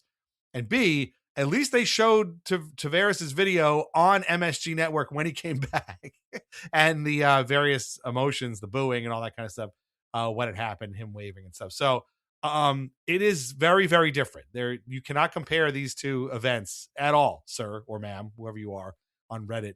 But I just found that funny. They were, trying to lord that over the Islanders as if, these two guys decided to leave as free agents. I mean, both of these guys were literally run out of town, as you just said. Meanwhile, the Islanders and their fans did everything they could to keep Tavares.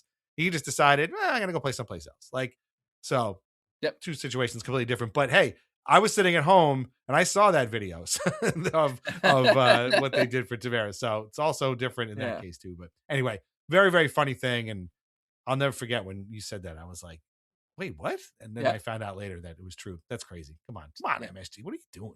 Jesus Christ. Yeah, James Dolan, man. I'll give him credit. He knows how to hold a grudge. That is true. Is he Italian? He might be Italian or Sicilian. The way he holds a grudge secretly. I don't know. It's pretty good. That doesn't come naturally. No, it doesn't. Yeah. Anyway. Okay. It's been a long episode. We thank you so much for listening. Again, Country Club Atmosphere on Tuesday, and then Weird Islanders, the podcast, on Friday. Double player episode plus Weird Islanders extra over on the Patreon. Obviously, have a Merry Christmas. Have a happy Kwanzaa, which starts on the 26th. Have a happy Boxing Day. I don't know what that means, but if you're one of our many Canadian listeners, we hope it's a good one, whatever a good Boxing Day is. But that's also on the 26th. So there you go. Yeah, Boxing Day was when the servants of like houses in England and like the empire would have off, and the people, the lords and ladies, would give them boxes of gifts to. So like that was like their Christmas. It was basically Christmas for the lower class. So now it's like Black Friday, basically. Yes, and it's a huge Black Friday thing, right? Yeah, so they have like the big sales now, and they get happy Boxing Day. A lot of soccer on Boxing Day. Darts is back. So enjoy. I mean, there was the darts, if you can find it. Like there's been some unbelievable characters. We had a Kenyan veterinarian win a match. Huge upset in round one. A few Japanese guys absolutely stole the show with some unbelievable dance moves. So yeah, feel free to peruse the PDC's Instagram and such, because there has been some absolutely absolute characters. An American named Leonard Gates, who is a minor league baseball player from Houston. He goes by the nicknames the Soldier, Soulger. He can cut a rug too, and is wearing these. He's like making these goggles, like ski goggles, his trademark. Okay.